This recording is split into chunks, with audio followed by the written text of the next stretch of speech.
Okay, Trey Veston here with another little short tabletop review. Been messing around with different carry guns the last few months, and my latest attempt was a Timney trigger, and I bought it originally for this pistol, or a Gen 4 G23, and it's because I was having a heck of a time. This came with a horrible 7-pound trigger, and I tried minus connector, tried polishing it, and it wasn't smoothing out. So I ordered the Timney out of frustration. It was $150, even though they said it's a little bit too light for carry because it comes in at 2.5 pounds. But I put it in, and it was just beautiful trigger. And then they said, I heard that it was possibly not drop safe, so I dropped this gun in a previous video. You saw that a few times, and the sear was releasing, or whatever it was. The trigger was releasing, but maybe not the firing pin was releasing. I'm not sure. I gotta figure out how to. I don't know if you put a cartridge in there with just a primer in it and toss it on the ground. That's still not real safe. I put on eye protection and all that. But anyway, bottom line was it made me nervous, so I took it out, took the Timney trigger out, put it in this gun. This is my G35 match gun. I've used this in GSSF. I'm on a graveyard shift and weekends now, so I don't compete in GSSF. But I didn't want to waste the trigger, put it in this, and I put a minus connector in here, and it was 2.5 pounds. In the G23, I used a 5-pound connector that was polished, and it came in at 3.75 pounds. So it was just about perfect, I thought. Now let's see, we'll do a demonstration of this pistol and the trigger weight on this thing. Oops, it's tough with the Timney. And it's showing 2.75. Try it again. And 2.75 again. What we're getting out of that. And Glocks are so sensitive as to where the put the dingus on it. And that's just over 2.5. So, but it is, and if you look at this thing, it's you can't pull it back unless your finger is on the dingus, and then it's just a real, I'll go from this way, it's just a real short reset, excellent reset, and but there's a wall, and then there's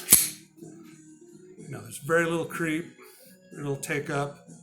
You can feel the wall, and then just a little 2.5 pounds, 2.75 pounds. It's beautiful. It's perfect for that pistol. This is my Gen 5 G23. This is completely stock, except it's got some polishing done. Trigger on this is acceptable. Glock, just under 5.5 pounds. So, and it's with the polishing, and the more I shoot it, the better it is. The Gen 4, I watched some Johnny Glock videos and followed his advice, and I ended up replacing the trigger safety in this with a polished one. I don't know what the guys at Chattanooga Shooting Supplies did when they Cerakoted this. I bought this from a FFL that got it from them. It was new in the box, but the factory safety, trigger safety, was chipped and had damage on it, and everything was full of grit, and it was just a joke. So I've managed to clean it out, replace some parts. It's all factory OEM stuff. It's got a Gen 3 trigger bar. It's been polished. The connectors, a Glock OEM minus connector. and everything's just got some light polishing, nothing heavy duty. And it's at, boy, it's hard to do this the other way. Yeah, and it's showing heavier than it actually is because of the weird angles I'm trying to do here. And that's usually where it comes in at 4.5 or just over 4.5 pounds. So, and it's not a bad trigger at all. I mean, there's not too much grit. Grit's almost completely gone. There's a nice wall, and then just a little bit of creep, and 4.5.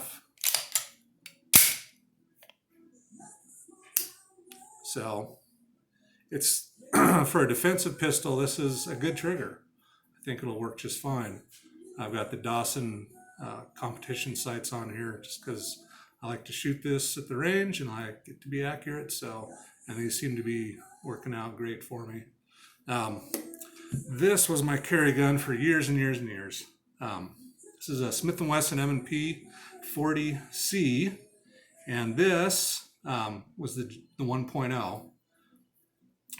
It's not my first one. The first one was stolen when I was living in Arizona, so sure it is safe. This is perfect size. I went to this because it holds 10 rounds of 40, and you can see that it's quite a bit smaller than a G23. Height-wise, lengthwise, and 10 rounds of 40 is what my minimum was. The grip was decently comfortable. The Gen 4 G23 fits me a little bit better. Plus, but this came with the optional safety, better sights, and it was a lot cheaper than the Glock. The problem with this pistol is it's not accurate. It just drives me nuts. I've tried everything, every load, and it's just, I can't get better than 2.5, 3 inches at 25 yards. And that's with custom handle. It's with factory ammo, 5 inches.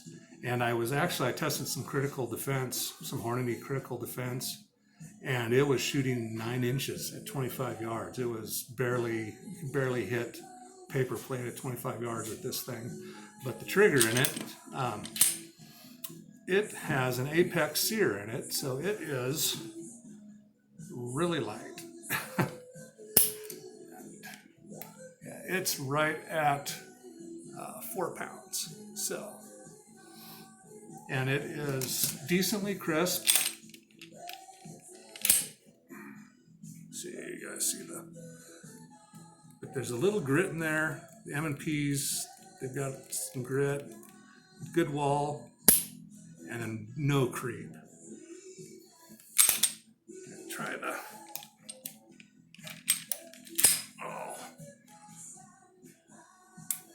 and short reset, so not bad, but just still a little bit of grit, and then nice crisp, no creep. The other thing this pistol drove me nuts about was the safety. It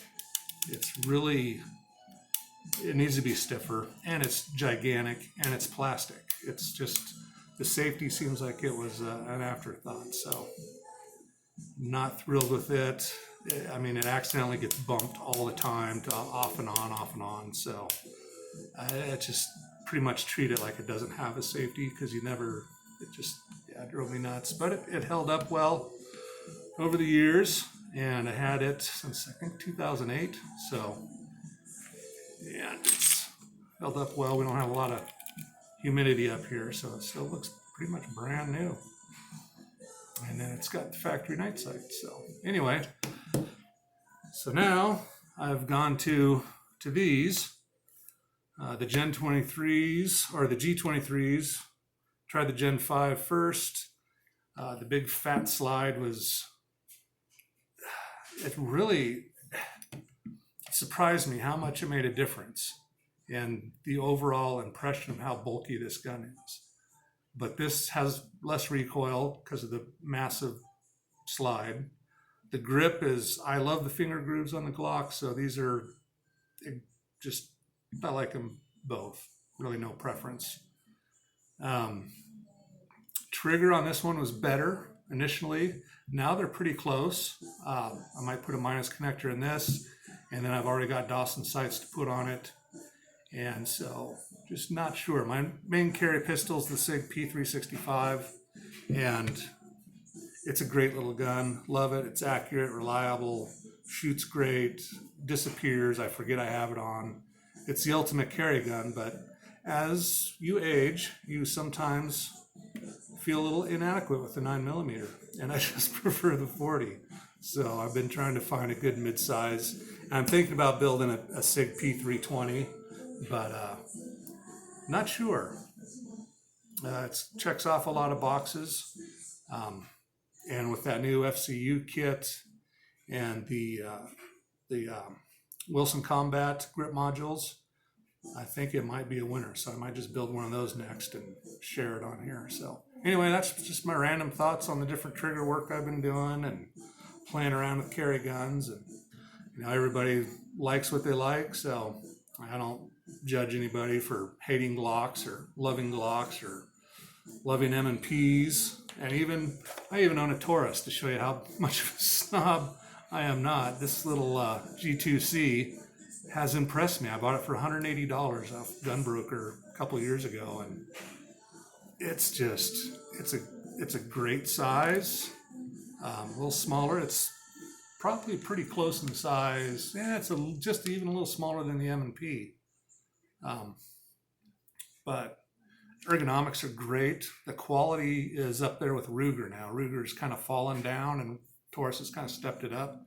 So I'd put this on par with any Ruger. Yeah, and this one is just a impressive little pistol for under $200. The finish is kind of not real strong. The trigger was long and awful. I did some work on it, and it's better now. So anyway, thanks for watching, and I'll keep loading up videos of different interesting guns, and hopefully we'll get more and more exciting stuff in the future.